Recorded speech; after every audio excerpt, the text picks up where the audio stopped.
और बहुत चकित होते हैं श्री कृष्ण का गोलोक धाम देख करके। और श्री कृष्ण जो है बताते हैं कि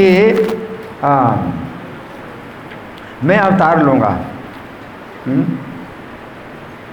जब भगवान कहते हैं कि मैं अवतार लूँगा, तो भगवान विष्णु जो देवताओं के साथ आए थे, भगवान विष्णु श्री कृष्ण में लीन हो जाते हैं।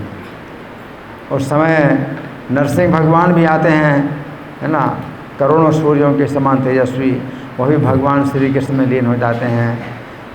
और क्षीर सागर के विष्णु आते हैं, तो वो भी भगवान कृष्ण में लीन हो जाते हैं। और नर नारायण जो बदरिका आश्रम में तपस्या करते हैं, तो 4 भुजाओं वाले ये दोनों जुड़वा भाई नर नारायण, तो वो भी आते हैं और श्री कृष्ण के शरीर में लीन हो जाते हैं, है ना। तो सब जो है देवता लोग चकित हो जाते हैं कि श्री कृष्ण क्या हैं, परिपूर्णतम भगवान हैं, साक्षात परिपूर्णतम भगवान श्री कृष्ण हैं। और श्री कृष्ण उस समय जो है कहते हैं हे ब्रह्मा, हे शंकर और अन्य देवताओं, तुम सब मेरी बात सुनो। मेरे आदेशानुसार तुम लोग अपने अंशों से देवियों के साथ यदुकुल में जन्म धारण करो और मैं भी अवतार लूँगा। तो भगवान कहते हैं श्री कृष्ण, अहम चावे तरिष्यामि हरिष्यामि भवो भरम। भगवान कहते हैं कि मैं देवता लोगों को आदेश देते हैं, पहले सब लोग जाओ यदुवंश में जन्म लो। जो देवियां हैं यदुकुल में, यदुवंश में स्त्रियों के रूप में जन्म लें, है ना। और फिर भगवान कहते हैं अहम चावे तरिष्यामि, और मैं भी क्या करूँगा, अवतार लूँगा। हरिष्यामि भवो भरम, और पृथ्वी का भार हरण करूँगा। करिष्यामि च वह कार्यम, और करिष्यामि, और आप लोगों का कार्य भी मैं करूँगा। देख नहीं पाऊँगा, इसकी इस तरह से करा कि जिससे सामने ना मतलब ढके नहीं, इस तरह से कर दो। अब ठीक है, क्या दोनों माइक रहेंगे? हैं तो दोनों माइक चाहिए ना, ठीक, दोनों माइक चाहिए, धन्यवाद। तो भगवान क्या कहते हैं, अहम चावे तरिष्यामि हरिष्यामि भवो भरम करिष्यामि च वह कार्यम, आप लोगों का कार्य भी करूँगा और भविष्यामि यदुकुले, यदुकुल में जन्म लूँगा। तो इसमें 4 शब्द हैं, अब तरिष्यामि, हरिष्यामि, करिष्यामि, भविष्यामि, हैं। इस भविष्य में भगवान क्या क्या करेंगे, अवतार लेंगे तो करिष्यामि, फिर भविष्य में भगवान पृथ्वी का भार हरण करेंगे तो हरिष्यामि भवो भरम, और फिर देवताओं का कार्य भी पूरा करेंगे, करिष्यामि च वह कार्यम, और फिर कहाँ जन्म लेंगे, भविष्यामि यदुकुलम, यदुकुल में जन्म लूँगा। वेदा में वचनम, भगवान कहते हैं कि वेदा में वचनम, जो वेद हैं वो मेरे वचन हैं, और विप्रामुखम, और जो ब्राह्मण हैं वो मेरे मुख हैं, है ना। इसका मतलब क्या है कि ब्राह्मणों के मुख से जो वचन निकलते हैं वो वेदों से जो ब्राह्मण लोग जो है प्रचार करते हैं, उपदेश देते हैं, तो भगवान जो है के मुख, ब्राह्मण भगवान के मुख हैं, तो ब्राह्मणों को जो है ये कार्य दिया जाता है कि वो भगवान का संदेश दें, वेदों का संदेश दें, है ना। तो वेदा में वचनम, वेद जो है मेरे वचन हैं, और विप्रामुखम, और ब्राह्मण लोग मेरे मुख हैं। गावस तनुर्मम, और गौ में मेरा शरीर है। अंगानि देवता योजम, और आप सब देवता लोग जो है मेरे शरीर के अंग हैं। जैसे इंद्र हैं तो भगवान की भुजा है ना। अग्नि है वो भगवान का मुख है ना। जो वायु हैं वो भगवान की श्वास हैं। जो बादल के देवता हैं वो भगवान के केश कलाप हैं। जो पर्वत हैं, पर्वतों में देवता भगवान की अस्थियां हैं। नदियां हैं वो भगवान के शरीर की नाड़ियां हैं। तो सब देवता जो है क्या हैं, भगवान के अंग हैं। और साधवो हस्यवो हृदय, और जो साधु हैं वो मेरे हृदय हैं। साधु मेरे हृदय हैं। तो देवताओं में और साधुओं में अंतर है। देवताओं से ज़्यादा श्रेष्ठ साधु हैं, यानी भक्त, क्योंकि भक्त जो है भगवान के हृदय होते हैं, है ना। हाँ, योगी योगी च बाध्यते यदा पाखंड फिर जने, तो युग युग में जब पाखंडी लोग जो है बाधा डालते हैं, किसके ऊपर? धर्म के ऊपर जब बाधा डालते हैं, और क्रतु यानी यज्ञ या भगवान की पूजा या भगवान के नाम कीर्तन में जब बाधा डालते हैं, और दया के ऊपर बाधा डालते हैं, और तब साक्षात तदात्मानम सृजामि हम, तब मैं अपने आप को रचता हूँ। तो जब भगवान कहते हैं तदा आत्मानम सृजामि हम, गीता में भगवान कहते हैं तदा आत्मानम सृजामि हम, और यहाँ पर भी भगवान कहते हैं तदा आत्मानम सृजामि हम, तब मैं अपने आप को रचता हूँ। तो कुछ लोगों को जो है मौका मिलता है कि भगवान अपने को रचते हैं, इसके मतलब कि भगवान पहले नहीं होते हैं और भगवान अपने को रचते हैं, तो निराकार से साकार होते हैं। लेकिन जो वैष्णव लोग हैं इसकी व्याख्या दूसरे प्रकार से करते हैं, नहीं, भगवान निराकार से साकार नहीं होते हैं, भगवान साकार हमेशा रहते हैं, है ना। तो भगवान जब कहते हैं कि तदा आत्मानम सृजामि, तो मैं अपने आप की रचना करता हूँ, सृजन करता हूँ, तो इसका मतलब क्या है कि भगवान अपने अवतार की जो प्लानिंग है वो बनाते हैं। भगवान के अवतार की प्लानिंग, भगवान कहते हैं मैं अपने को रचता हूँ, इसका मतलब है कि भगवान अब पूरे अवतार काल का जो है जो कुछ भी उनका कार्यक्रम है, प्रोग्रामिंग, वो सब जो है भगवान बनाते हैं, है ना, कि किस समय कितनी उम्र में वो कौन सी लीला करेंगे और कौन भक्त उस समय किस रोल में जो है कार्य करेंगे, किस भक्त का क्या रोल होगा। तो वो जो है आत्मानम सृजामि हम का मतलब है कि भगवान अपनी लीलाओं की जो है क्या करते हैं, प्लानिंग करते हैं, तदा आत्मानम सृजामि हम, है ना। तो नारद जी ये कथा सुना रहे हैं, कौन सुना रहे हैं? नारद जी ये कथा सुना रहे हैं, और किसको सुना रहे हैं? मिथिला के राजा जनक को। किसको? मिथिला के राजा जनक को सुना रहे हैं ये कथा। तो मिथिला के राजा जनक जब भगवान राम का अवतार हुआ था तो मिथिला के राजा जनक थे, भगवान कृष्ण का अवतार हुआ तो फिर मिथिला के राजा जनक थे। इसका मतलब है कि जनक, मिथिला के जो राजा जनक हैं, तो प्रत्येक राजा को जनक कहा जाता है, लेकिन सबका अलग अलग नाम होता है। श्री राम के अवतार काल में जो मिथिला के राजा जनक थे उनका नाम था शिरध्वज, जो सीता जी के पिता थे, है ना। और कृष्ण के अवतार काल में जो मिथिला के राजा जनक थे उनका नाम था बहुलाश्व, है ना। तो ये वंश जो है जनक वंश में जो है जितने भी राजा होते हैं मिथिला के वो सब जनक कहलाते हैं, लेकिन नाम अलग अलग होता है। तो राजा बहुलाश्व को सुना रहे हैं। तो नारद जी बताते हैं राजा बहुलाश्व को, इत्युक्तवंतम जगदीश्वरम हरिम, जिस समय जगदीश्वर हरि जो है इस प्रकार बोल रहे थे, किन से बातें कर रहे थे? गोलोक धाम में भगवान कृष्ण बोल रहे थे। किससे बोल रहे थे? है जी, देवताओं से बोल रहे, देवताओं से बोल रहे थे, और राधा रानी वहीं बैठी उनके वाम भाग में बैठी हुई सुन रहे थे, है ना।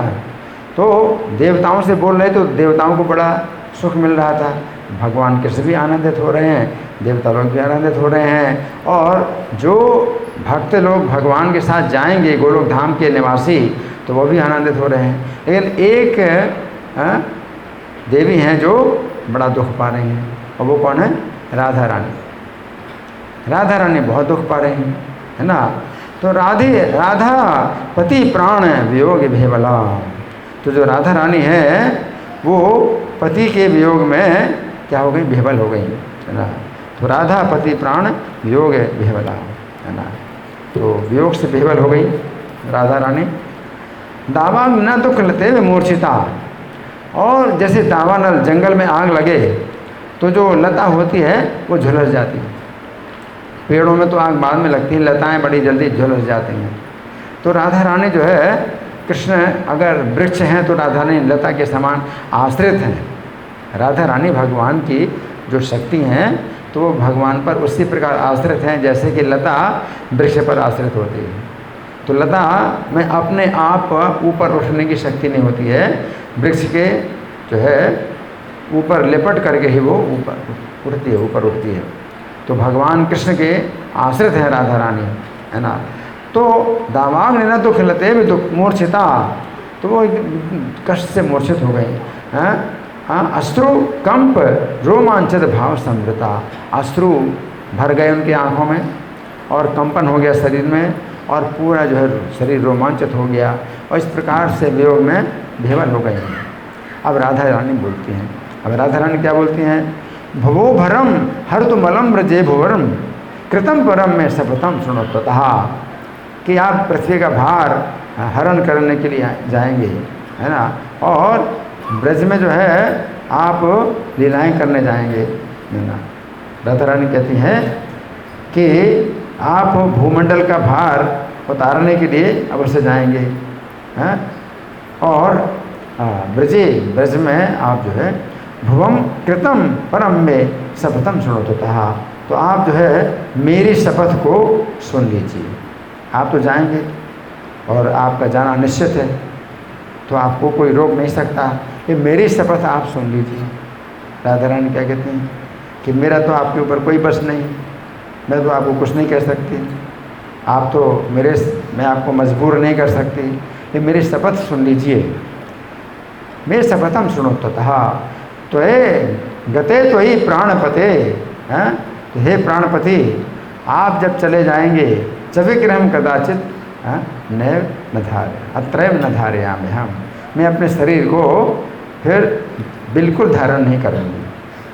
आप जब चले जाएंगे तो मैं किसी प्रकार से भी अपना शरीर धारण नहीं कर पाऊँगी। यथा त्वमेवं शपथम न मन्यसे, यदि आप इस शपथ को नहीं मानते हैं, राधा रानी कहती हैं यदि आप इस शपथ को नहीं मानते हैं, द्वितीय वारम प्रददामि वाक्पथम, तो दूसरी बार फिर से मैं आपको बता रही हूँ, अगर एक बार नहीं सुनते तो दूसरी बार, तो दूसरी बार मैं आपको बता रही हूँ ना। प्राणो धरे गंतुमते मेहबला, मेरे प्राण जो है अधर से बाहर निकलने के लिए बेवल हैं, बहुत बेवल हैं। कहाँ से निकलेंगे प्राण? मुंह से निकलेंगे, हाँ, किसी के प्राण मुंह से निकलते हैं तो मुंह खुला रह जाता है, आँखों से निकलते हैं आँखें खुली रह जाती हैं, नासिका के छिद्र से निकलते हैं तो हमेशा खुले ही हैं, या कान के छिद्र से निकलते हैं तो वो खुले रहते हैं, है ना। तो राधा रानी कहती है मेरे प्राण जो है बहुत बेहबल हैं, अधर से बाहर निकलने के लिए, हैं, अति बेहबला कर्पूर धूमा कणवद गमिष्यति, जैसे कपूर के धूलि कण होते हैं, है ना, तो बड़ी जल्दी क्या होते हैं, उड़ जाते हैं, है ना। तो राधा रानी कहती हैं, तो फिर भगवान बोले तो या सह गमिष्यामि, भगवान कहते हैं कि मैं तुम्हारे साथ जाऊंगा, भगवान कहते हैं मैं तुम्हारे साथ जाऊंगा। माँ शोकम गुरु राधिके, हे राधिके तुम शोक मत करो, हरिष्यामि भो भारम, मैं पृथ्वी का भार हरण करूंगा, करिष्यामि वचस्तव, और तुम्हारी बात का भी पालन करूंगा, तुम्हारी बात भी मानूंगा। तो राधिका बोली, अब देखिए राधिका फिर भी नहीं जाने के लिए तैयार है, वो प्राण छोड़ देंगी, कृष्ण के साथ जाने के लिए तैयार नहीं। उनकी कुछ और भी बंधन है कि वो छोड़ के नहीं जा सकती इस स्थान। तो राधा रानी का और भी बंधन है, कृष्ण कह रहे हैं कि तुम मेरे साथ जाओ, मैं तुम्हारे साथ जाऊंगा, मैं तुम्हें अपने साथ लेकर के जाऊंगा। फिर राधा रानी क्या कहती हैं, यत्र वृंदावनम नास्ति यत्र नो यमुना नदी, जहाँ पर वृंदावन नहीं है, जहाँ यमुना नदी नहीं है, यत्र गोवर्धनो नास्ति, और जहाँ गोवर्धन नहीं है, तत्र में न मना सुखम, तो वहाँ मेरे मन को सुख नहीं है। तो उनकी आवश्यकताएं हैं, कृष्ण के साथ भी वो नहीं जा सकती हैं, इनके बिना, इन तीनों के बिना, तीनों की आवश्यकता है, उनके मन को सुख नहीं है ना। और कृष्ण के बिना प्राण भी नहीं धारण करेंगे, कृष्ण के बिना प्राण भी धारण नहीं करेंगे, लेकिन कृष्ण के साथ भी नहीं जाने के लिए तैयार हैं जब तक तीन चीज़ें उनकी नहीं हो। क्या है तीन चीज़ें? पहली क्या है? वृंदावन, और दूसरा यमुना नदी, और तीसरा गोवर्धन पर्वत। ये तीन चीज़ों की भी उनको आवश्यकता है, उसके बाहर जाती नहीं, है ना। तो फिर अब भगवान, है ना, तो नारद जी कहते हैं कि वेद नाग क्रोश भूमि सुधामना श्री हरि स्वयं, कि भगवान ने स्वयं जो है अपने धाम की 84 कोष की भूमि को जो है गोवर्धनों से यमुनाम प्रेषयामा से भूपरी, इस पृथ्वी पर भेजा 84 कोष की ब्रज भूमि को भेजा और गोवर्धन को भेजा और यमुना नदी को भेजा, इन तीनों को भेजा। तो राधा रानी के कारण वृंदावन आया, यमुना जी आए और गोवर्धन आए, राधा रानी है ना। तो इस तरह से जो है हमें पता होना चाहिए। तो भगवान जब अवतार लेते हैं तो गोलोक धाम की 84 कोष की जो भूमि है उसका भी अवतरण होता है ना। और जब भगवान चले जाते हैं तो वो भूमि 84 कोष की भूमि भी चली जाती है ना। और यमुना जी भी जा रहे हैं, अब यमुना जी दिखाई तो पड़ रहे हैं है ना। 84 कोष की भूमि चली गई है तो भी जो ब्रजरज है वो अभी भी है, तो ब्रजरज अभी भी है और यमुना जी अभी भी हैं, जा रहे हैं लेकिन अभी भी हैं। और गोवर्धन भी अभी भी है, जबकि जा रहे हैं लेकिन अभी भी है गोवर्धन है ना। तो फिर क्या हुआ, गोवर्धन जो है का जब अवतार हुआ तो सीधे यहाँ पर नहीं हुआ, यमुना जी का तो अवतार हुआ तो ये ब्रजभूमि में यमुना जी बह रहे हैं और जहाँ से भी आए तो ब्रजभूमि से जो है फिर समुद्र में तो चले जाते हैं। लेकिन गोवर्धन का जो अवतरण हुआ वो कहाँ पर हुआ, सालमली द्वीप में द्रोण पर्वत के पुत्र के रूप में हुआ गोवर्धन। और उसकी अलग कथा है कि फिर गोवर्धन यहाँ ब्रजभूमि में कैसे आए है ना। तो गोवर्धन और वृंदावन और यमुना जी इनका जो है आगमन हुआ है ना। तो इस फिर तदा ब्रह्मा देवगणे नत्वा नत्वा पुनः पुनः परिपूर्णतम साक्षात श्री कृष्णम समवाच। इस प्रकार से जो है फिर देवता लोग जो है ये ब्रह्मा जी जो है बार बार प्रणाम करते हुए भगवान से और बातें करते हैं कि कौन क्या बनेगा है। तो ब्रह्मा जी भगवान की लीला में क्या बनेंगे, और इंद्र हैं या और मनु है, शत्रुपा हैं, इन सब के लिए भगवान जो है आज्ञा देते हैं कि वे भगवान की लीला में क्या बनेंगे। अच्छा, अब हम आएंगे इसके बाद, अब जब राधा रानी का जन्म होता है ना, तो इसके बीच में और कई घटनाएं होती हैं, लेकिन राधा रानी का जन्म होता है। अब राधा रानी का जब जन्म होता है तो चूँकि आज उनका जन्म दिन है तो हम वो सुनेंगे जन्म की कथा कैसी है। तो ये कथा जो है नारद जी सुना रहे हैं बहुलाष्ट को, लेकिन पूरी की पूरी जो कथा है वो गर्ग मुनि सुना रहे हैं। गर्ग मुनि सुना रहे हैं किनको, शौनक आदि ऋषियों को। नैमिषारण्य, नैमिषारण्य में सूत गोस्वामी सुनाते हैं 18 पुराण, 18 पुराण को सूत गोस्वामी सुनाते हैं और शौनक आदि 88,000 ऋषि सुनते हैं। लेकिन ये जो गर्ग संहिता है ये गर्ग मुनि आते हैं सुनाने के लिए। तो गर्ग जी जो है नैमिषारण्य में ये जो है कथा सुनाते हैं श्री कृष्ण के जो है चरित्र की कथा है ना। और वो गर्ग जी ही जो है फिर नारद और बहुलाशों के बीच में जो कथा होती है वो सुना। नारद जी जो है श्री कृष्ण के अवतार काल में जो है बहुलाशु राजा बहुलाशु को सुनाते हैं। तो गर्ग जी कहते हैं श्रुत्वा तदा शौनक भक्ति युक्त श्री मैथिलो ज्ञान भृताम वरिष्ठ। तो जब जो राजा बहुलाशु हैं उन्होंने सुना नारद जी से बहुत सुंदर चरित्र भगवान का, तो नत्वा पुनः प्राय मुनि महाद्भुतम। तो वे राजा बहुलाशु जो है उनको प्रणाम करके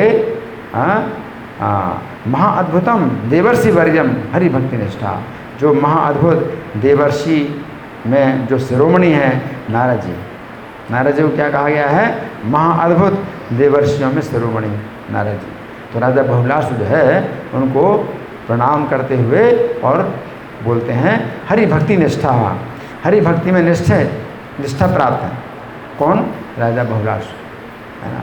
तो वो बोले, अब राजा बहुलाशु क्या कहते हैं, तो यहाँ कुलम को विशदीकृतम में, तो आपने जो है मेरे कुल को बहुत पवित्र कर दिया है, आपने मेरे कुल को बहुत पवित्र कर दिया, क्योंकि आप जो है स्वानंद दौर्य जैसे साम ले रहे हैं। तो आपने जो है भगवान कृष्ण का जो निर्मल यश है उसको सुना करके मेरे कुल को पृथ्वी पर बहुत उज्ज्वल बना दिया, पवित्र बना दिया।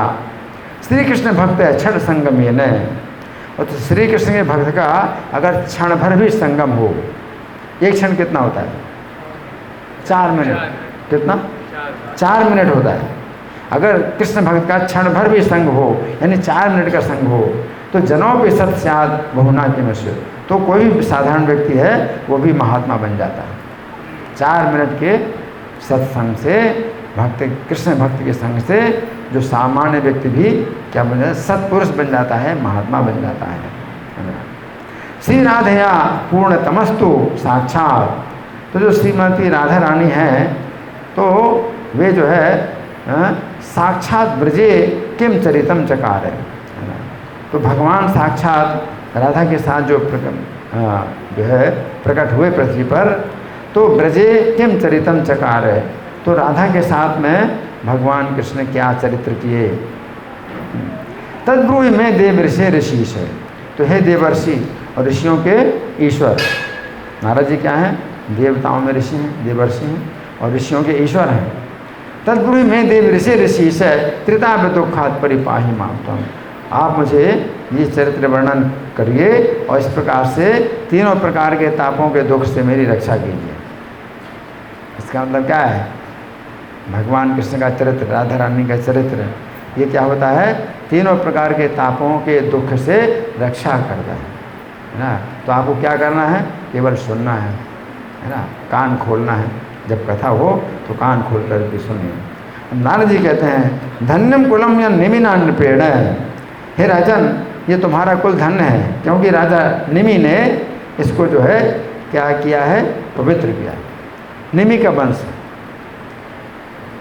महाराज निमि ने शरीर छोड़ दिया था, वशिष्ठ मुनि के शाप से अपना शरीर छोड़ दिया था, और फिर उनका वंश अब वो क्या है कि मतलब आगे बढ़ेगा नहीं, वंश आगे बढ़ेगा नहीं।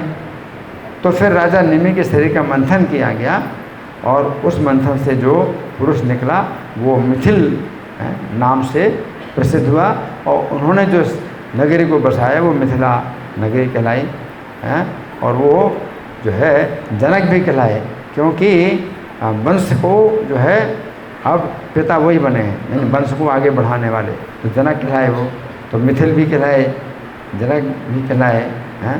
तो जो महाराज निमि हैं ये इतने बड़े भक्त थे कि उनके वंश में जितने भी जनक हुए हैं पूरा कुल वो पवित्र हो गया है ना। श्री कृष्ण भक्ते न पनात परे हैं, तो श्री कृष्ण के भक्त हैं, महाराज निमि बहुत बड़े श्री कृष्ण के भक्त हैं। और भगवान श्री कृष्ण जो है पूर्णीकृतम यत्र भगवान प्रजातो, तो आपने जो है यहाँ आकर के हमारे कुल को जो है धन्य कर दिया है। सुख तो है मुक्ता भवन चित्रम, तो ये जो हमारा जो भवन है वो बहुत ही पवित्र हो गया है।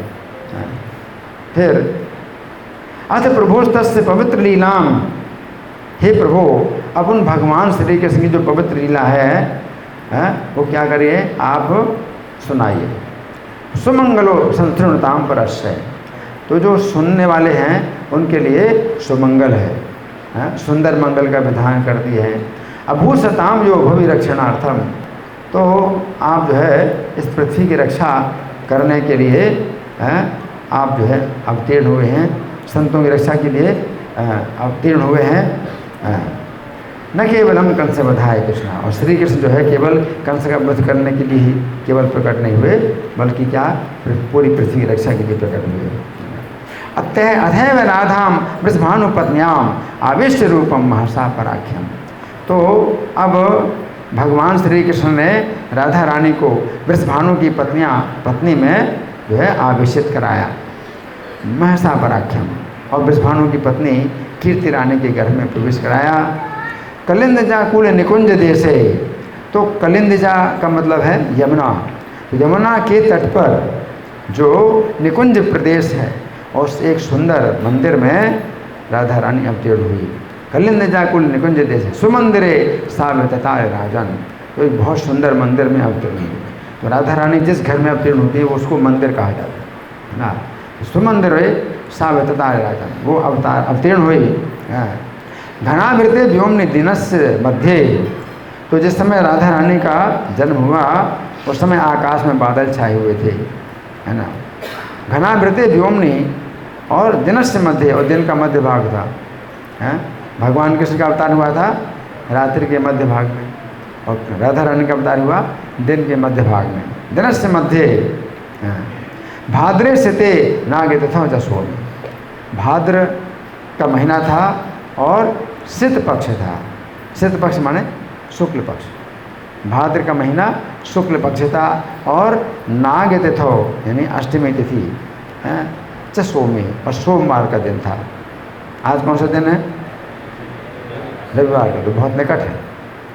राधा रानी का जन्म हुआ सोमवार का, सोमवार को, तो ये हमेशा वार का मिलान नहीं होता है ना, तो तिथि है और महीना और पक्ष ये सब जो है देखे जाते हैं, लेकिन वार जो है हमेशा नहीं मिलता। इस बार काफ़ी निकट है। सोमवार का दिन था, और क्या हो रहा था? अवाकिरण देवगणा स्फुरद भी, जो देवता लोग हैं वो फूलों की वर्षा कर रहे थे। जब राधा रानी का जन्म हुआ तो देवता लोग फूलों की वर्षा कर रहे थे। तो मनुष्य में तो कोई नहीं जानता, मनुष्य में कोई नहीं जानता कि राधा रानी कौन है ना। तो लेकिन जो देवता लोग हैं वो आकाश से फूलों की वर्षा कर रहे थे। कहाँ पर? उसी भवन में, जिस भवन में वो जो है जन्म लेती हैं। तन मंदिरे नंदन जय प्रसून है, नंदन वन के जो फूल हैं उनकी वर्षा कर रहे हैं देवता लोग वर्षा। राधा अवतारे तथा भूगुर, तो राधा रानी के अवतार लेने से उस समय क्या हुआ? नदियों मलाभाश्च, जो नदियों का जल है स्वच्छ हो गया। जब राधा रानी का अवतार हुआ तो नदियों का जल स्वच्छ हो गया। तो जो भाद्र का महीना होता है और ये वर्षा का समय होता है, श्रावण और भाद्रपद, ये 2 महीने वर्षा के होते हैं। तो इन वर्षा के 2 महीनों में नदियों का जल बहुत होता है, कीचड़ से भरा रहता है। जब पानी बरसता है तो जो है आसपास की मिट्टी नदियों में जाती है ना, तो नदियों में बहुत जो है वो रहता है, मतलब स्वच्छ पानी नहीं रहता, उसमें मिट्टी रहती है पानी में। लेकिन जिस समय राधा रानी का अवतार हुआ तो नदियों का जल क्या हो गया? स्वच्छ हो गया। सामान्यतः शरद ऋतु में पानी स्वच्छ होता है, वर्षा के बाद जो ऋतु आती है शरद ऋतु, तो शरद ऋतु में पानी स्वच्छ होता है। जितना मिट्टी है वो नीचे बैठ जाती है, पानी स्वच्छ होता है। ये राधा रानी के अवतार का कितना प्रभाव है कि नदियों का जल स्वच्छ हो गया।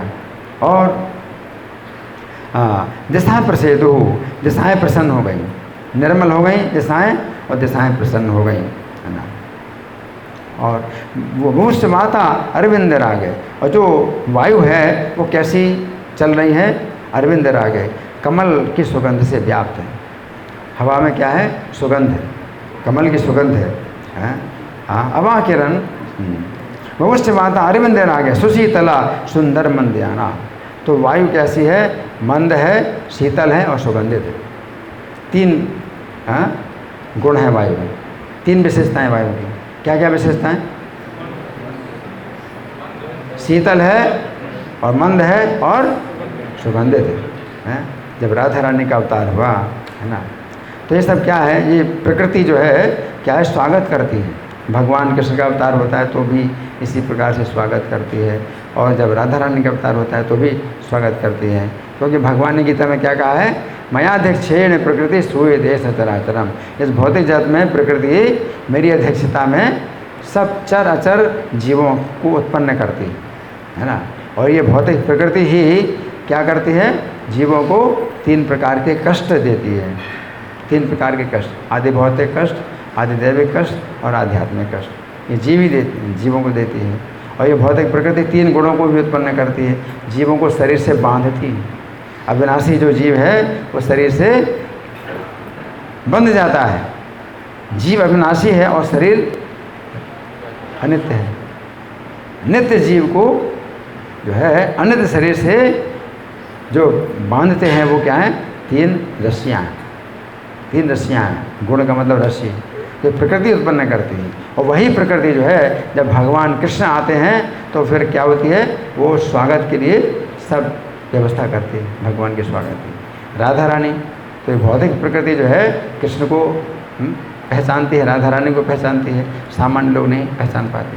और देवताओं में भी सब देवता लोग नहीं पहचान पाते, कुछ ही देवता पहचान पाते हैं। तो क्या हुआ कि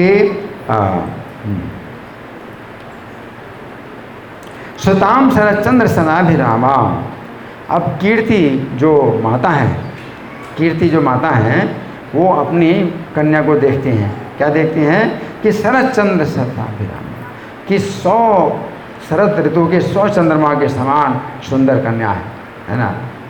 दृष्टवाथ कीर्ति बुद्ध मापी गोपी, जो कीर्ति है माता हैं उनको बड़ी प्रसन्नता हुई कन्या को देख करके। शुभम विधाया सुदतो द्विजेभ्यो, तो समय जो है जो उन्होंने क्या किया, पुत्री के कल्याण की कामना से उन्होंने क्या किया, मंगल कृत्य कराया। और द्विजय को दुलक्ष्य मानंद करम गवामचा, और आनंददायिनी 2 लाख गऊओं का दान किया। कितनी गऊओं का दान किया, 2 लाख गऊओं का दान किया। और गायें कैसी हैं, आनंददायिनी, आनंददायिनी 2 लाख गऊओं का दान किया, है ना। फिर प्रेंखे खचित रत्नमयो के पूर्णे, जो राधा रानी है तो वो जो है एक ऐसे जो है पालने में, एक ऐसे पालने में जो है लेटी हुई हैं, खचित रत्न जिसमें रत्न जड़े हुए हैं, है ना। सुवर्ण युक्त सोने का पालना है, कृत चंदनांगे, और चंदन का लेप लगा हुआ है।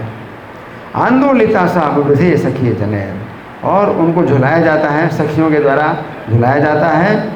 दिने दिने चंद्र कले भाभी, और दिन दिन जो है जो राधा रानी है वो चंद्रमा की कला की भांति बढ़ने लगी। जो दिव्य कन्याएं होती हैं तो बड़ी जल्दी बड़ी होती हैं, जो दिव्य कन्याएं होती हैं वो बड़ी जल्दी बड़ी होती हैं। कैसे बड़ी होती हैं, चंद्रमा की कला के समान। चंद्रमा की कला कितनी जल्दी बढ़ती हैं कि अमावस्या में जो है चंद्रमा नहीं होता है ना, और पूर्णिमा में चंद्रमा पूरा हो जाता है। तो 15 दिन में ही क्या होता है, चंद्रमा पूर्ण चंद्रमा हो जाता है। तो कितनी तेज़ी से चंद्रमा जो है मतलब बड़ा होता है। तो जो दिव्य कन्याएं होती हैं चंद्रमा की कला के समान जो है बड़ी होती हैं, और बड़ी जल्दी वो विवाह की योग्य भी हो जाती हैं। तो फिर यद दर्शनम देव वरेश दुर्लभम, जिनका दर्शन बड़े बड़े देवताओं को भी दुर्लभ है।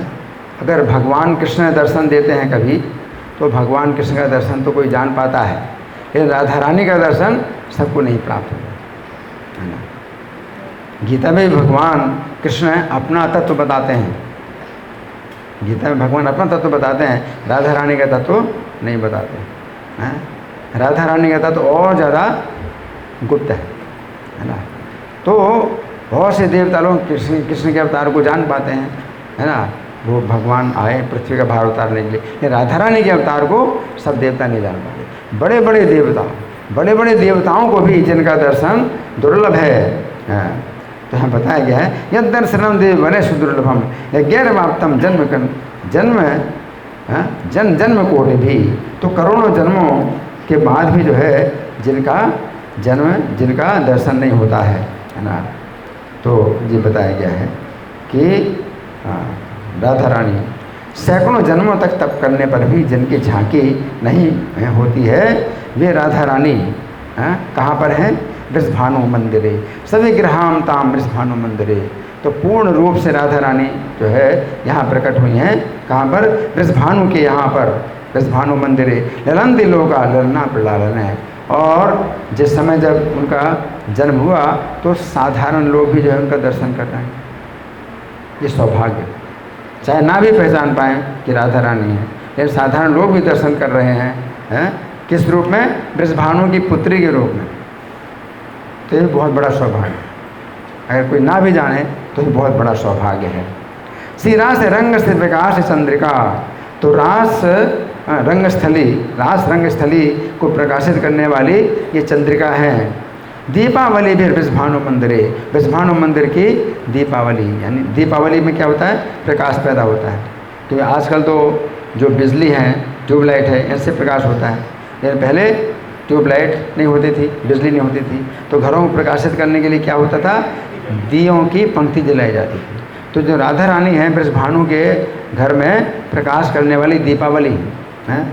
तो प्रकाश, एक कन्या जो है घर को प्रकाशित करती है, दीपावली है ना। दीपावली फिर वृषभानु मंदिरे गोलोक चूड़ामणि कंठभूषणा, और गोलोक चूड़ामणि भगवान श्री कृष्ण की कंठ की आभूषण है राधा रानी, है ना। ध्यात्वा परामताम भूमि परिणताम हम, तो ऐसी राधा रानी का ध्यान करता हुआ मैं भूतल पर विचरता रहता हूँ। नारद जी क्या कहते हैं कि राधा रानी का ध्यान करता हूँ, भूतल पर विचरता रहता हूँ।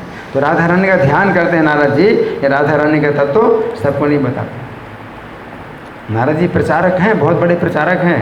ये साधारण व्यक्तियों को राधा रानी का तत्व नहीं बताते, कृष्ण का ही प्रचार करते हैं, कृष्ण के संदेश का प्रचार करते हैं।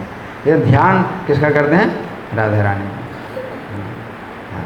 इसके बाद क्या, राधा बहुलाष्ट ने कहा वृषभानु रहो भाग्यम यश राधा सुता भगवत, कि अहो भाग्य वृषभानु का जिनकी पुत्री राधा हुई। कलावत्या सुचंद्र ने किम कृतम पूर्व जन्मनि, तो कलावती और सुचंद्र ने पिछले जन्म में क्या किया था, ये जानने वाली बात है। राधा रानी जिनकी पुत्री हुई है, तो पिछले जन्म में जो कीर्ति थी राधा रानी की माता कलावती थी, है। और ये जो राजा ये जो वृषभानु महाराज हैं, ये पिछले जन्म में सुचंद्र थे। तो राजा बहुलाष्ट से क्या पूछ रहे हैं कि कलावती और सुचंद्र ने पिछले जन्म में क्या किया था जिसके कारण राधा रानी उनकी पुत्री बनी, है ना। तो ये जानने वाली बात है। तो नारद जी कहते हैं नृग पुत्रो महाभागा सुचंद्रो नृपतीश्वर, राजा नृग के पुत्र थे सुचंद्र नाम के राजा। राजा नृग बहुत पहले के राजा हैं। एक छाक नृग सरे आती, ये जो है मनु के पुत्र एक छाकू हुए। ये जो 7वां मनमंत्र चल रहा है, वैवस्वत मनमंत्र चल रहा है ना। तो वैवस्वत मनु सूर्य के पुत्र हैं, और वैवस्वत मनु के एक छाकू जो पुत्र हुए, उनसे एक छाकू वंश चला जिसमें श्री राम ने जन्म दिया। इस छाकू से छोटे थे नृग, राजा नृग इस छाकू से छोटे थे। तो आप सोचिए कि मतलब ये जो मनमंत्र चल रहा है उसके प्रारंभिक यही राजा थे, प्रारंभ में, है ना। और ये इस मनमंत्र का 28वां द्वापर है, 28वां द्वापर, यानी 12 करोड़ साल पहले। क्या समझे हैं, 12 करोड़ साल पहले हैं। ये जो है महाराज सुचंद्र इस छाकू के जो पुत्र थे, है ना, इनकी पत्नी कलावती थी। तो ये जो है इन्होंने क्या किया था, है? तो वो कहते हैं कि राजाओं के जो है राजा थे कौन, सुचंद्र, हैं। नृगपुत्रो महाभागा, महान भाग्यशाली, महान भाग्यशाली। जो 28वें द्वापर में राधा रानी के पिता बनेंगे तो वो पहले से महाभाग्यशाली। 12 करोड़ साल पहले भी जब ये मनु के पुत्र थे, वैवस्वत मनु के पुत्र थे, है ना, तो उनको कहा गया महाभाग। सुचंद्रो चक्रवर्ती, चक्रवर्ती राजा हुए। चक्रवर्ती का मतलब है कि सब राजा उनके चक्र के अंदर रहे, है ना, शासन चक्र के अंदर रहे, शासक थे। चक्रवर्ती हरे रंशो बभूत भाति व सुंदर, भगवान की शक्ति से समन्वित थे, बहुत सुंदर थे। कौन, बहुत सुंदर, बहुत, कौन थे, हैं, जोर से बोलो। राजा सुचंद्र, राजा सुचंद्र जो है बहुत सुंदर थे, अतीव सुंदर, है ना। पितृनाम मानसी कन्या तिस्रो भुवन मनोहरा, और पितरों की मानसी कन्याएं 3 हुई थी, है ना। कितनी कन्याएं हुई थी, 3 कन्या मनोहरा। कलावती रत्नमाला मेनका नाम है नामतः, जिनमें बड़ी थी कलावती और छोटी थी रत्नमाला और तीसरी थी मेनका। सबसे बड़ी कौन थी, कलावती, उसके बाद रत्नमाला, उसके बाद मेनका, ये 3 जो है कन्याएं पितरों की। कलावतीम सुचंद्राय हरे रंसाय धीमते, भगवान की शक्ति से समन्वित महाराज सुचंद्र को पितरों ने अपनी सबसे बड़ी कन्या दी। कौन? क्या नाम? कलावती। कलावती अपने जो है अपनी सबसे बड़ी कन्या। कलावती सुचंद्राय हरे रंसाय धीमते वैदे हाय रत्नमालाम मेनकाम चा हिमाद्रे, और रत्नमाला दिया राजा जनक को, विदेह राज जनक को रत्नमाला नाम की कन्या दी, जो सीता की माता है। तो पितरों की 3 कन्याएं बड़ी मतलब दिव्य हैं, बहुत दिव्य हैं ना। एक कन्या है जो राधा रानी की माता बनी अगले जन्म में, और जो दूसरी कन्या है वो रत्नमाला, वो इसी जन्म में फिर सीता की माता बनी। कलावती अगले जन्म में कीर्ति के रूप में जो है राधा रानी की माता बनी, और ये रत्नमाला है वो इसी जन्म में क्या हुई? किसकी माता बनी? सीता जी की माता बनी, राजा जनक को विवाहित हुई थी। और मेनका नाम आता है, और जो मेनका जो कन्या थी सबसे छोटी, वो हिमालय की पत्नी बनी। तो यहाँ बताया गया है वैदे हाय रत्नमाला मेनकाम चा हिमाद्रे, हिमालय पर्वत को जो है मेनका कन्या दी, विवाहित हुआ। तो हिमालय की पत्नी है कौन? मेनका। तो मेनका जो है पार्वती जी की माता में। तीनों कन्याएं क्या हैं? बड़ी दिव्य हैं, जिनमें सबसे ज़्यादा योग्य, सबसे ज़्यादा श्रेष्ठ कौन है तीनों में? हैं? कलावती सबसे ज़्यादा श्रेष्ठ है। और ये जो है बहुत बाद में, आप सोचिए कि 12 करोड़ साल के बाद एक राधा रानी की माता बनी। पारिबर हेण भी देना स्वेच्छा भी पितरों दो, तो ये पितरों ने अपनी स्वेच्छा से इन तीनों कन्याओं का विवाह अलग अलग राजाओं को कर दिया, है ना। सुचंद्र राजा बहुत बड़े राजा हैं, और राजा जनक भी बहुत बड़े राजा हैं, मिथिला के राजा, और हिमालय बहुत बड़े राजा हैं, किनके? पर्वतों के राजा हैं। तो 3 राजाओं को विवाह किया अपनी 3 कन्याओं, है ना। सीता भूत रत्नमालायाम मेनकायाम च पार्वती, तो रत्नमाला से सीता जी का जन्म हुआ और मेनका से पार्वती का जन्म हुआ, है ना। तो ये तो इसी जन्म में माता बन गई, है ना। द्वयो चरित्रम मिलितम पुराणेषु महामते, तो इन दोनों का चरित्र तो पुराणों में बहुत वर्णन है। किन दोनों का? सीता जी का और पार्वती जी का चरित्र बहुत वर्णन है। सुचंद्रोथ कलावत्या गोमती तीर जेवने, ये सुचंद्र महाराज जो है ये क्या करते हैं? सुचंद्र महाराज और कलावती ये संतान उत्पन्न करते ही नहीं। क्या करते हैं? तपस्या करते हैं। तो सोचिए कि मतलब हाँ, राधा रानी की माता बनने के लिए कितनी योग्यता की आवश्यकता है ना, कितने इंद्रिय संयम की आवश्यकता है। तो सुचंद्र जो है कलावती के साथ गोमती तीर जेवने, गोमती के तट में जो है, जो वन है वहाँ पर तपस्या करने लगे, है ना। तो गोमती तो यहीं पर है, लखनऊ में है गोमती तो जहाँ भी हो, गोमती के तट के वन में जो है ये जो है क्या करते हैं? दिव्यर 12 वर्ष तताप ब्रह्मणस्तपः, तो उन्होंने जो है तप किया, दिव्य 12 वर्षों तक तप किया। कितने वर्षों तक? 12 का मतलब 12, और दिव्य का मतलब है देवताओं की, तो देवताओं के 12 वर्ष। अब आपको जो है छोटा सा जो है आपको कैलकुलेशन करना होगा। देवताओं का जो एक दिन होता है वो हमारे 1 साल के बराबर है, यानी हमारे 360 दिन का उनका एक दिन होता है देवताओं का, ठीक है। 360,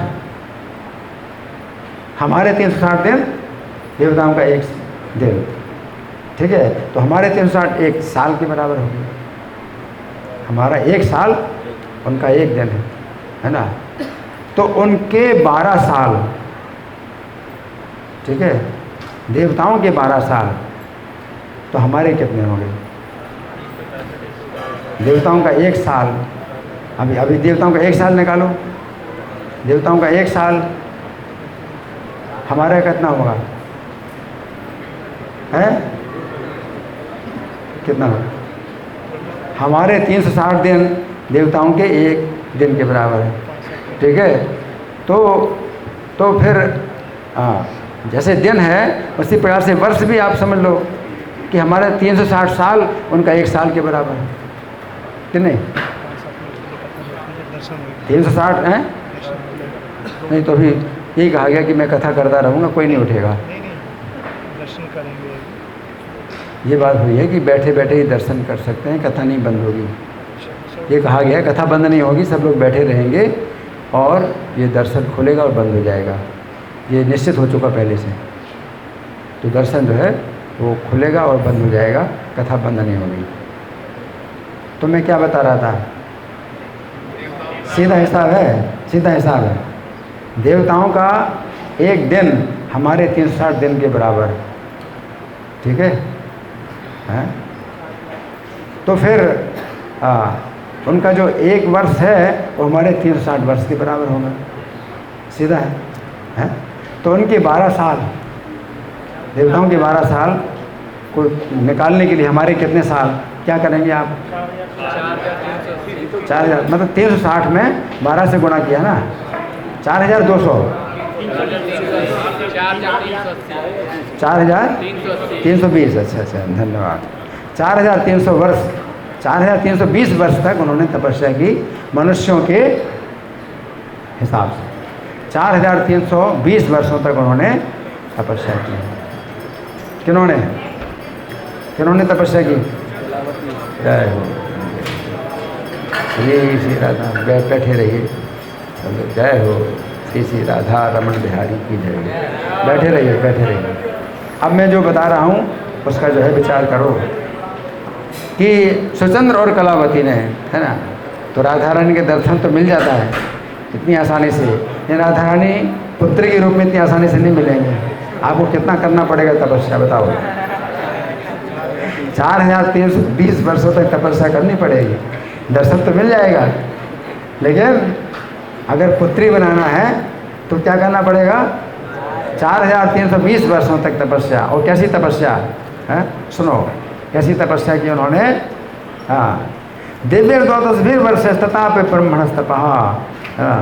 तो उन्होंने जो है तपस्या की, यहाँ पर बताया गया है कि ब्रह्मा जी की तपस्या की, ब्रह्मा जी को प्रसन्न करने की तपस्या की, है ना।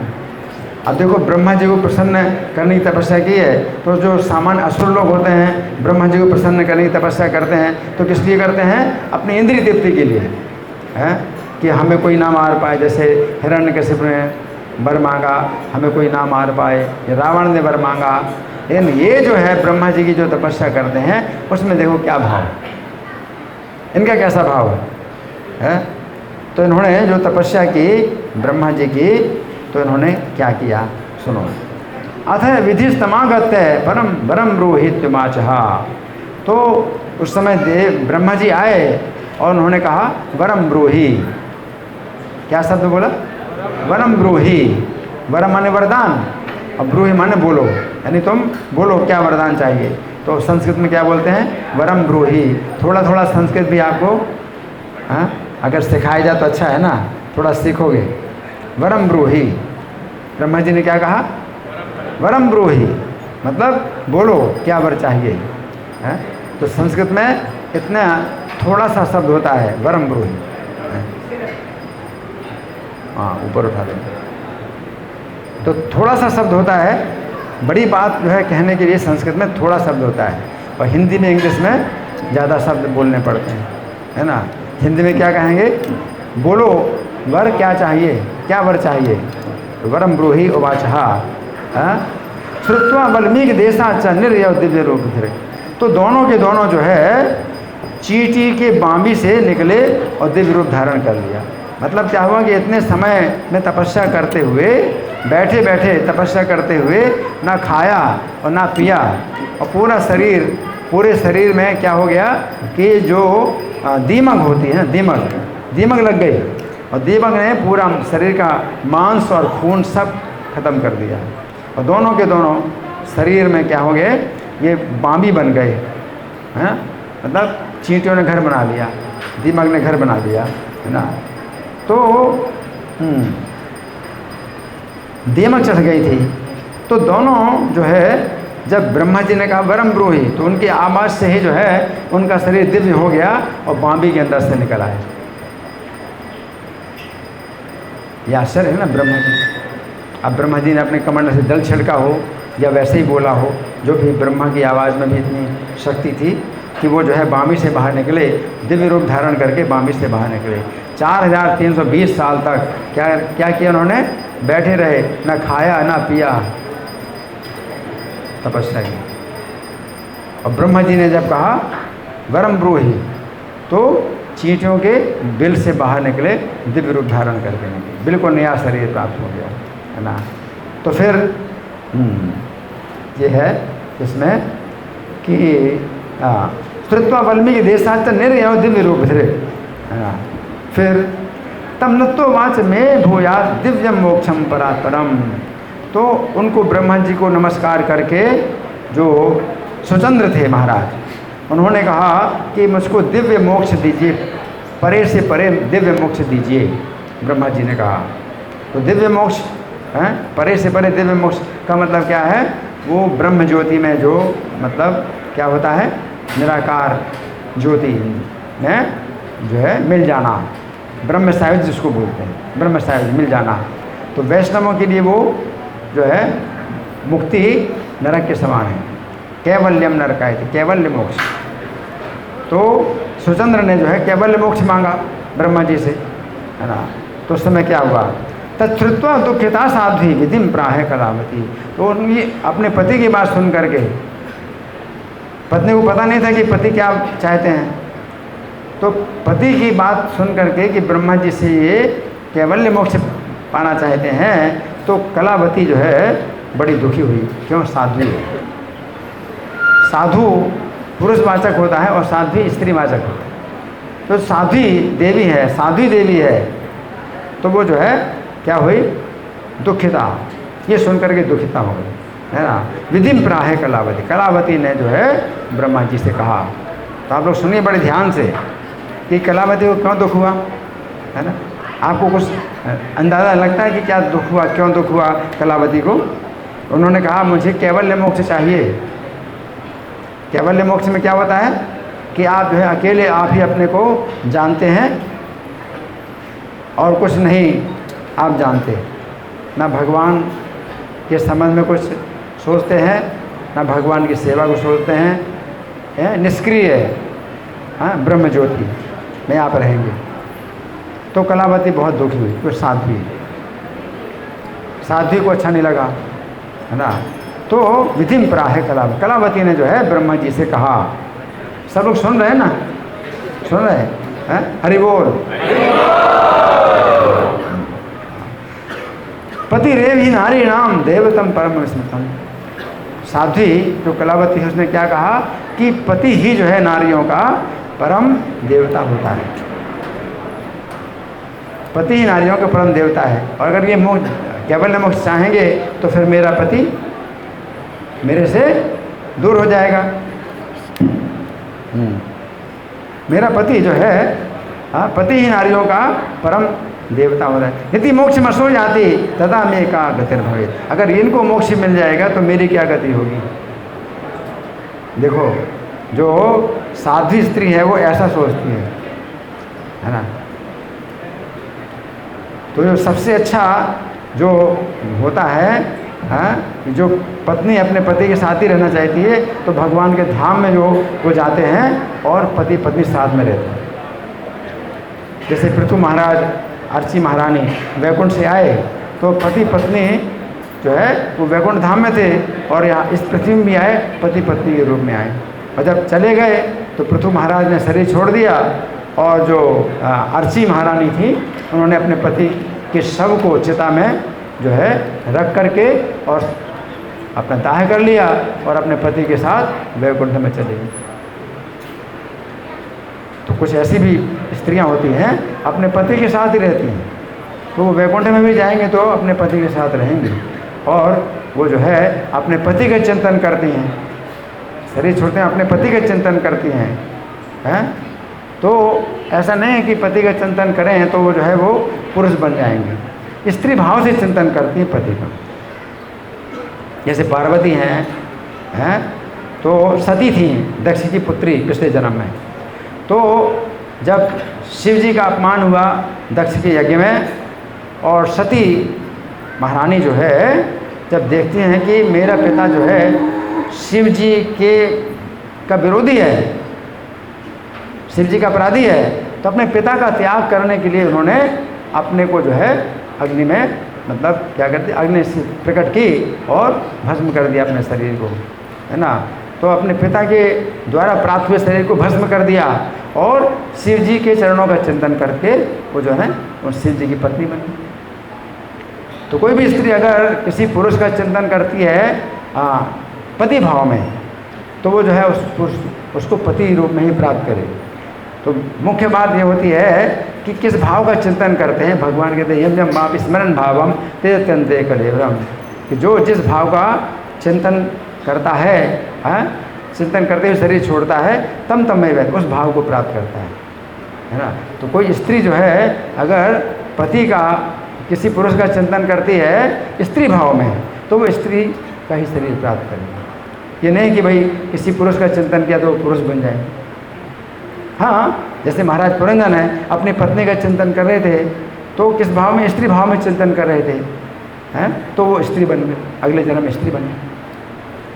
तो कोई स्त्री भाव में चिंतन करे तो स्त्री बनेगा। और लेकिन अगर वो पति जो है अगर पत्नी का चिंतन करता है पुरुष भाव में, है, तो फिर वो जो है पति ही बनेगा उसको। स्त्री है अब पति का चिंतन करती स्त्री भाव में तो स्त्री बनेगी।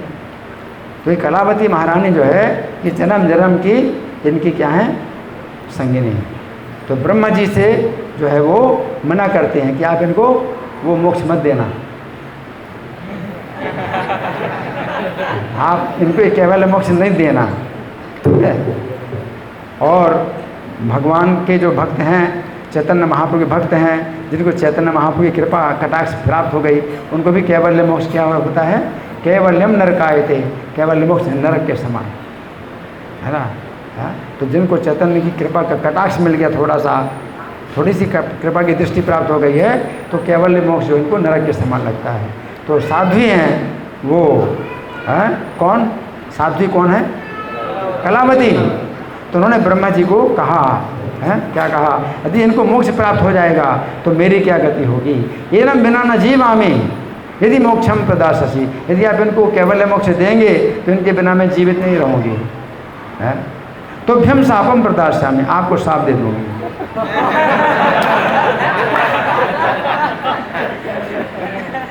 कलावती ने कहा आपको शाप दे दूँगी। पति विक्षेप भेवला, पति के वियोग में बेवल होकर के मैं आपको शाप दे दूँगी। तो फिर ब्रह्मा जी कहते तो शापात भय भी तो हम, है, तुम्हारे शाप से मैं भयभीत हूँ। ब्रह्मा जी ने कहा तुम्हारे शाप से मैं भयभीत हूँ, तो शापात भयभीत हो हम, हाँ, मैं मरो भी मसान है, और मेरा वरदान भी झूठा नहीं होता। तो ब्रह्मा जी ने कहा तुम्हारे शाप से मैं भयभीत हूँ, लेकिन मेरा वरदान भी झूठा नहीं होता। तस्मात् तुम प्राणपतिना सार्धम गच्छे त्रिविष्टपम, इसलिए अपने प्राणपति के साथ में तुम कहाँ पर जाओ, तो इसमें बताया त्रिविष्टपम। त्रिविष्टपम का क्या मतलब है, इसमें बताया है कि तुम स्वर्ग में जाओ, स्वर्ग में जाओ, है ना। तो भक्त लोग जो है अगर स्वर्ग में भी जाते हैं तो वे भी उसमें भी जो है वो भोगों में उनका मन नहीं लगता, वो भगवान के भक्त होते हैं, है ना। जैसे 5 पांडव स्वर्ग गए, है ना, तो स्वर्ग में भी वो जा कर के भगवान की भक्ति ही करते हैं, है ना। तो ब्रह्मा जी कहते हैं कि तुम जो है स्वर्ग में जाओ, है ना, स्वर्ग में अपने प्राणपति के साथ जाओ। भुक्त्वा सुखानि कालेन युवाम भूमो भविष्यतः, तो वहाँ पर जो है सुखों का उपभोग करो। तो सुख और भोग क्या है? स्वर्ग में इंद्रिय तृप्ति का भोग है, लेकिन जब ब्रह्मा जी कहते हैं सुख और भोग करो तो सच्चा सुख, और सच्चा सुख क्या है? भगवान की भक्ति का सुख। जब ब्रह्मा जी कहते हैं वहाँ पर सुख और भोग करो, तो स्वर्ग में वो इंद्रिय तृप्ति का सुख नहीं है। इंद्रिय तृप्ति का सुख तो क्या होता है? वो पुण्य क्षीण हो जाता है, फिर गिरना पड़ता है, और इतने समय तक वो रहेंगे सुख में, स्वर्ग में, कहाँ? 12 करोड़ साल तक है। तो वो इंद्रिय तृप्ति थोड़ी करेंगे, अपने पुण्य को क्षीण थोड़ी करेंगे हैं। वहाँ पर तुम भुक्त्वा सुखानि कालेन, जो वहाँ भूमा भविष्यता, फिर समय के अनुसार जो है आप दोनों भूमि में जन्म लेंगे। गंगा यमुनयोर मध्य द्वापरांते च भारते, भारत में जन्म लोगे तुम दोनों, और गंगा और यमुना के बीच में द्वापर के अंत में जन्म लोगे। 28वां द्वापर, यहाँ नहीं बताया गया, लेकिन 28वां द्वापर है, 28वां द्वापर है ना। तो पहला द्वापर आया था, तो चतुर्युग, चारों युग जब बीते हैं, एक चतुर्युग होता है, तो 28वें चतुर्युग के द्वापर में इनका जन्म हुआ। चारों युग, सतयुग, त्रेता, द्वापर, कली, एक चक्र है। तो युग चक्र जो है 28 बार जब बीते, तो 28वें युग चक्र में या चतुर्युगी में, 28वें द्वापर में तुम लोग जन्म लोगे, भारत में जन्म लोगे, और उसमें भी गंगा यमुना के बीच में जन्म लोगे हैं। जो भी राधिका साक्षात परिपूर्ण तमें प्रिया, तो आप दोनों की जो है परिपूर्णतम भगवान की जो प्रिया हैं, साक्षात राधा क्या होगी? भविष्यति यदा पुत्री, तो जब तुम्हारी पुत्री बनेगी, तदा मोक्षम गमिष्यतः, तब आप जो है आप दोनों मोक्ष में जाएंगे। तो मोक्ष में जाएंगे मतलब भगवान के गोलोकधाम में जाएंगे। तो साथ साथ रहने का मतलब है केवल मोक्ष नहीं है वो, ठीक है ना। तो ब्रह्मा जी ने कहा, तब नारद जी बताते हैं, किसको? नारद जी कथा सुना रहे हैं, किसको सुना रहे हैं? हाँ, राजा बहुलाश को। सौनकादि ऋषियों को नारद जी नहीं सुना रहे। सौनकादि ऋषियों को कौन सुना रहे हैं? गर्ग मुनि। जो नारद जी ने सुनाया उसको बाद में जो है नैमिषारण्य में सौनकादि ऋषि सुन रहे हैं। तो देखिए नैमिषारण्य भी पास में है, नैमिषारण्य भी पास में है, जहाँ गर्ग जी सुना रहे हैं सौनकादि ऋषियों को। और गोमती भी यहाँ पास में है, जिसके तट में के वन में उन्होंने 12 करोड़ साल पहले तपस्या की। हरि बोल। 12 करोड़ साल पहले तपस्या की थी, वो भी लखनऊ के पास गोमती के जो है तट पर जो वन था वहाँ तपस्या की। और फिर भगवान की जब अवतार काल चल रहा था, उस समय नारद जी ने राजा बहुलाश को सुनाया, और भगवान का अवतार जब बीत गया तब नैमिषारण्य में गर्ग मुनि सुना रहे हैं, किनको? सौनकादि ऋषि, है ना। तो जब अवतार काल चल रहा है तो नारद जी राजा बहुलाश को सुना रहे हैं। वो कथा कहाँ पर है? जनकपुर, मिथिला। वो यहाँ का नहीं है, वो यहाँ का स्थान नहीं है। यहाँ का जो स्थान है, एक तो 12 करोड़ साल पहले का है, और फिर दूसरा जो है स्थान यहाँ का जो है वो है, हाँ, कृष्ण के अवतार के बाद नैमिषारण्य, है ना। तो गर्ग मुनि सुना रहे हैं, लेकिन नारद जी सुना रहे हैं बहुलाश को, वो कृष्ण के अवतार काल में। तो फिर क्या हुआ? हाँ, कलावती कान्यकुब्ज भलंदन अन्य प्रसिचा। कलावती जो है कान्यकुब्ज में भलंदन राजा के जो है घर में जन्मी है। कान्यकुब्ज के पास में है, कन्नौज है। कितना दूर है? कानपुर के पास है, कानपुर के पास कन्नौज। तो कान्यकुब्ज के राजा भलंदन थे उस समय, उनकी कन्या के रूप में कलावती ने जन्म लिया। कलावती कान्यकुब्जे भलंदन निपस्थिता जातिस्मरा बभूत दिव्या। तो ये जो कन्या है जातिस्मरा थी, दिव्या थी। दिव्य कन्या, दिव्या स्त्रीवाचक, ये कन्या दिव्या है, जातिस्मरा है। जातिस्मरा का मतलब है जो अपने पिछले जन्म की बात को याद रखती है, तो जातिस्मरा कहलाती है। जातिस्मर पुरुषवाचक है, किसी पुरुष को जातिस्मर कहती है, जातिस्मर है मतलब पिछले जन्म की बातें इसको याद है। अभी कई बच्चे होते हैं पिछले जन्म की बातें बता देते हैं अपनी, लेकिन धीरे धीरे फिर जो है उनकी याद मिटती जाती है, अपनी उसी पहचान में आ जाते हैं। 5 साल का बच्चा है जैसे, तो बताता है कि मैं मतलब उस गांव का निवासी हूँ और अपने यहाँ वृद्ध अवस्था का जो है बताता है कि मैं बूढ़ा हूँ, ये मेरे लड़के हैं। 5 साल का बच्चा बड़े बड़े आदमियों को कहता है ये मेरे लड़के हैं और मेरी पत्नी है, ऐसे बताता है। लेकिन फिर धीरे धीरे पिछले जन्म की यादें ख़त्म हो जाती हैं और अपनी इसी पहचान में फिर आ जाता है, सामान्य पहचान, फिर भूल जाता है सब। हाँ, ये जाति स्मर जो होते हैं, जाति स्मर पुरुष होते हैं तो जन्म से ही उनको याद रहता है। ये जो बच्चे होते हैं जन्म से इनको याद नहीं आता कुछ भी। 5 साल की अवस्था में अचानक उनको याद आ जाता है कि मैं उस गांव का निवासी, इस नाम का आदमी हूँ, हैं, और मैं कैसे मरा था, वो सब बताते हैं। तो मतलब जीवन काल में कुछ समय के लिए उनको अपने पिछले जन्म की बातें याद आती हैं और इसी जीवन काल में फिर भूल भी जाते हैं, है ना। लेकिन जो जाति स्मर जो कोई पुरुष होता है तो जीवन भर याद रखता है अपने पिछले जन्म की बातों को। और जाति स्मरा स्त्री होती है तो जीवन भर की बातें, जीवन भर पिछले जन्म की बातों को याद रखती है। तो ये कलावती जो है ये जाति स्मरा थी, दिव्या थी, है ना, दिव्या थी। और हाँ, यज्ञ कुंड समुद्भवा, ये दिव्या कन्या है, ये योनिजा नहीं है, अयोनिजा, उसको अयोनिजा बोलते हैं, यानी माता के गर्भ से नहीं जन्मी। कहाँ से जन्मी? यज्ञ के कुंड से जन्मी। तो कोई और भी कन्या है ऐसी आप जानते हैं जो यज्ञ की कुंड से जन्मी? द्रौपदी यज्ञ की कुंड से जन्मी, है ना। यज्ञ कुंड से जन्मी द्रौपदी और धृष्टद्युम्न, भाई, द्रौपदी का भाई भी यज्ञ कुंड से जन्मे। तो ये अयोनिजा कन्याएं कहलाती हैं, दिव्या कन्याएं कहलाती हैं। और जाति स्मरा भी पिछले जीवन की सब बातें उसको याद हैं। तो 12 करोड़ साल पहले ये जो है कौन थी और इनके पति कौन थे उसको सब याद है ना। तो जाति स्मरा और दिव्या और यज्ञ कुंड समुद्भवा, सुचंद्रो वृषभान आख्या। तो सुचंद्र जो है वृषभानु नाम के सुरभानु गृह भवन, सुरभानु के घर में जन्मे। अब देखो ये तो राजा के घर में पैदा हुई तो क्षत्रिय कन्या है, कौन? कलावती, क्षत्रिय कन्या है। और सुचंद्र जो है जो राजा थे पहले, अब गोप के वंश में जन्मे हैं। सुरभानु नाम के गोप के पुत्र हुए, वृषभानु नाम के गोप हुए। अब विवाह कैसे होगा? क्षत्रिय कन्या का विवाह वैश्य लड़के से कैसे विवाह होगा? हो नहीं सकता। अब क्या हुआ, कैसे हुआ? तो सुनो क्या हुआ।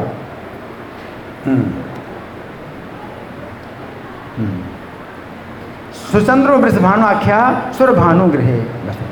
तो आपको ये भी जनरल नॉलेज पता होना चाहिए कि राधा रानी के पिता वृषभानु हैं, और वृषभानु के पिता कौन है?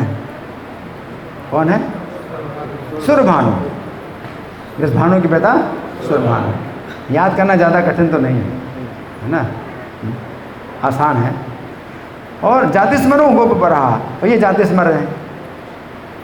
वो जाति स्मरा थी, भल्लंदन राजा की पुत्री जाति स्मरा है, और ये जाति स्मर है। तो जाति स्मरो गोप बरहा, और गोपों में श्रेष्ठ गोप है कामदेव एवा बरहा, जैसे दूसरे कामदेव हो, ऐसे बहुत सुंदर ये जो है गोप हुए। अब क्या हुआ? संबंधम योजयामास नंदराजो महामती। तो इनका संबंध जो है महामती नंदराज ने इनका संबंध कराया। इनका संबंध जो है महामती नंदराज ने कराया, है ना। तो यहाँ तो इतना ही बताया गया है, लेकिन ब्रह्म वैवर्त पुराण में ज़्यादा विस्तार से कथा आती है कि ये जो वृषभानु जो मतलब युवक थे, है ना, और वो जो कलावती थी या कीर्ति देवी, कीर्ति यहाँ तो कलावती भी कहा जाता है। तो कलावती तो अपना नाम कलावती भी वो उसको याद है। जो कलावती थी राजा की कन्या, तो रथ से जो है रथ में बैठी हुई गुजर रही थी, और ये जो गौ में चरा रहे थे वृषभानु, तो जब दर्शन किया तो एक दूसरे की याद में जो है वो क्या करने लगे, एक दूसरे की याद में जो है आकर्षित हो गए। तो जो राजा की कन्या है वो जो है अपने पति रूप में इनका चिंतन कर रही है, और ये अपनी पत्नी के रूप में इसका चिंतन कर रहे हैं। तो जब नंदराज जो महामती हैं वो मतलब समझ गए कि ये इनका जो संबंध है पिछले जन्म का है। तो नंदराज महामती कहे, मतलब बहुत उनकी बुद्धि, विशाल बुद्धि है। तो राजा के सभा में जा कर के नंदराज जो है अपना प्रवचन देते हैं, राजा को प्रवचन सुनाते हैं कि आपको अपनी कन्या का विवाह जो है इनसे गोपराज से करो। हाँ, इनका पिछले जन्म का ही जो है संबंध है। अगर इनको जो है आप जीवित रखना चाहते हैं, इनके जीवन की रक्षा करना चाहते हैं, तो आप जो है इनका संबंध करो, नहीं तो कैसे संबंध करेंगे कोई राजा। तो इस प्रकार से संबंधम योजयामास नंदराजो महामती नंदराज ने जो है संबंध कराया। तयोस जाति स्मरयोर इच्छतो इच्छया धो, तो दोनों जाति स्मर थे और एक दूसरे की इच्छा कर रहे थे, दोनों का संबंध नंदराज ने कराया। वृषभानु कलावत्या आख्यानम सुनते न रहा, तो वृषभानु कलावती का जो आख्यान है, जो मनुष्य सुनता है, आप लोग सुन रहे हैं? तो सुनो। तो क्या होता है? 550 वोल्ट खतरा, सावधान। जो सुनता है सर्व पाप विनिर्मुक्त, क्या होता है? सर्व पाप विनिर्मुक्त कृष्ण सायुज्यम आपनुयात्, कृष्ण के धाम में जाएगा, सब पापों से मुक्त हो गए हैं। तो नहीं चाहते आप लोग? सब पापों से मुक्त भी नहीं होना चाहते हैं। पापों, कई जन्मों के पापों के जो है आपने उपार्जित किए हैं बड़े परिश्रम से, तो सब पापों की संपत्ति को छोड़ना नहीं चाहते हैं। जो सुनते हैं तो सर्व पाप विनिर्मुक्त, सब पापों से मुक्त होकर के कृष्ण सायुज्यम आपनुयात्, तो श्री कृष्ण के धाम में जाएंगे। इस प्रकार से राधा रानी की कथा जो है हमने सुनी। तो अब मैं सोचता हूँ कि उनका दर्शन होना है या क्या अभी और कथा कर सकते हैं? हमारे पास कितना समय है?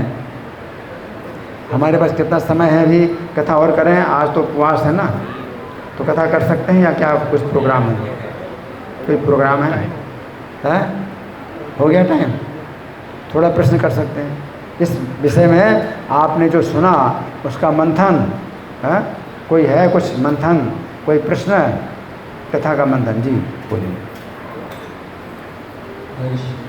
हाँ, मेरा क्वेश्चन था जो पति पत्नी के बारे में, वो मत समझा नहीं। आपने कहा था स्त्री रूप में चिंतन और पुरुष रूप में चिंतन, हाँ समझा नहीं तो आप समझे नहीं, इनको समझ में नहीं आया। स्त्री रूप में चिंतन, पुरुष रूप में चिंतन, किसको समझ नहीं आया? हाथ उठाइए। किसको समझ में आया कि स्त्री जो है पुरुष का चिंतन करती है, तो पुरुष रूप में चिंतन करती है या स्त्री रूप में चिंतन करती है? इस प्रकार से माता जी, हाँ बताइए माता जी। इनको माइक दो, माता जी को माइक दो। हाँ, और पीछे माता जी, पीछे जी, पीछे पीछे, हाँ हाँ। अगर कोई स्त्री के बारे में सोचती तो स्त्री बनती है, अगर पुरुष के बारे में सोचती तो पति पत्नी आपस में, यही तो है ना? फिर से बोलो, क्या कह रहे हैं? अगर पति के बारे में सोचती है तो वो स्त्री बनती है। देखिए, भगवान कहते हैं कि जिस भाव का जो चिंतन करता है उसी भाव को प्राप्त करता है, उस प्रकार का शरीर प्राप्त होता है। तो स्त्री जो है, जैसे पार्वती जी हैं, तो उन्होंने पार्वती का शरीर, स्त्री का शरीर कैसे प्राप्त किया? पिछले जन्म में सती थी, तो शिव जी को पति रूप में ध्यान करती हुई, तो अपने को स्त्री भाव में, वो शिव जी को पति भाव में ध्यान करती हैं, तो स्त्री बनी। और अगर कोई जो है स्त्री अगर किसी पुरुष का चिंतन करे पुरुष के रूप में, कि पुरुष भाव का, तो वो जो है पुरुष बनेगी, है ना। जैसे राजा पुरंजन था, भागवत में राजा पुरंजन की कथा है, तो अपनी पत्नी का स्मरण कर रहा है। तो कैसे स्मरण कर रहा है अपनी पत्नी का? कि वो जो है मेरी पत्नी, वो तो मेरे बिना वो भोजन भी नहीं, मेरे खिलाए बिना भोजन भी नहीं करती, मेरे बिना वो कैसे रहेगी? वो तो बहुत डरने वाली है, बहुत डरती है, घर से बाहर भी नहीं निकलती, वो कैसे अपना जो है जीवन चलाएगी? तो स्त्री भाव का चिंतन कर रहे हैं राजा पुरुष, जो है राजा पुरंदर स्त्री भाव का चिंतन कर रहे हैं, तो फिर अगले जन्म में वो स्त्री हुए, है ना। और जैसे राजा पुरूरवा थे, राजा पुरूरवा उर्वशी का चिंतन कर रहे हैं, उर्वशी का चिंतन कर रहे हैं, तो पत्नी के रूप में चिंतन कर रहे हैं। तो गंधर्व लोक में वो गए तो उनको जो है पुरुष का शरीर प्राप्त हुआ। उर्वशी को जो है वो पत्नी के रूप में वो चिंतन कर रहे हैं, है ना, पुरुष भाव में। पुरुष भाव में उर्वशी का चिंतन करते हैं तो वो पुरुष बने उर्वशी को प्राप्त करने के लिए। समझ आ गया कौन सा भाव है? राजा पुरंजन जो है अपनी पत्नी का चिंतन कर स्त्री भाव में चिंतन कर, जैसे जड़ भरत महाराज थे तो हरण का चिंतन कर रहे हैं। किस प्रकार से? हरण के भाव में, कि वो हरण जो है कहाँ गया होगा, उसको कोई जो है हिंसक जंतु खा गया होगा, वो कहाँ पर जो है वो अभी तक आया नहीं है ना। तो हरण का चिंतन कर रहे हैं, हरण भाव में हरण का चिंतन कर रहे हैं, तो हरण का शरीर मिल गया, ठीक है ना। तो अपनी पहचान जो है कोई स्त्री जो है अगर करती है पत्नी के रूप में कि वो मैं उनकी पत्नी हूँ और जन्म जन्म वो मुझे पति रूप में प्राप्त हूँ, तो सती महारानी जो है शिव जी का चिंतन करती हैं कि जन्म जन्म में वो हमारे पति हों, तो क्या होगा? वो पार्वती के रूप में जाएंगे। और हम कृष्ण का चिंतन करते हैं तो थोड़ी कि हम कृष्ण बन जाएंगे। कृष्ण का चिंतन किस भाव में करते हैं? कोई सखा भाव में करता है तो कृष्ण का सखा बनेगा, और कोई माधुर्य भाव में चिंतन करता है कृष्ण का तो क्या बनेंगे? सखी बनेंगे, सखी भाव में चिंतन करते हैं, ठीक है ना। तो इस प्रकार से जिस भाव में आप जिस भाव का चिंतन करते हो उस प्रकार का शरीर प्राप्त होता है। ऐसा थोड़ी है कि हम कृष्ण का चिंतन करते हैं तो हम कृष्ण बन जाएंगे। कृष्ण के भाव का हम जो है चिंतन नहीं कर सकते, अचिंत्य हैं, है ना। तो इसलिए वो इस तरह से हमें समझना चाहिए। दास भाव में कृष्ण का चिंतन करते हैं तो जो है कृष्ण के दास बनते हैं। वैकुंठ में भी बहुत से जो है भक्त हैं जो जाते हैं वैकुंठ में तो उनको 4 भुजाओं का शरीर प्राप्त होता है। लेकिन वो कैसे प्राप्त होता है कि भगवान की सेवा भाव में वो भगवान का चिंतन करते हैं तो भगवान के जैसा शरीर प्राप्त हो जाता है। लेकिन वो सेवक होते हैं, वैकुंठ में भगवान के सेवक होते हैं। और वैकुंठ में कोई अगर जाता है और कोई गलती से अगर भगवान समझ करके कि ये तो भगवान विष्णु है और प्रणाम करता है तो बिल्कुल मना करते हैं, नहीं नहीं नहीं मैं भगवान विष्णु नहीं हूँ, मैं तो सेवक हूँ। तो 4 भुजाओं का उनका शरीर होता है और शंख चक्र गदा पद्म भी धारण करते हैं, भगवान की तरह रहते हैं, लेकिन वो सेवा की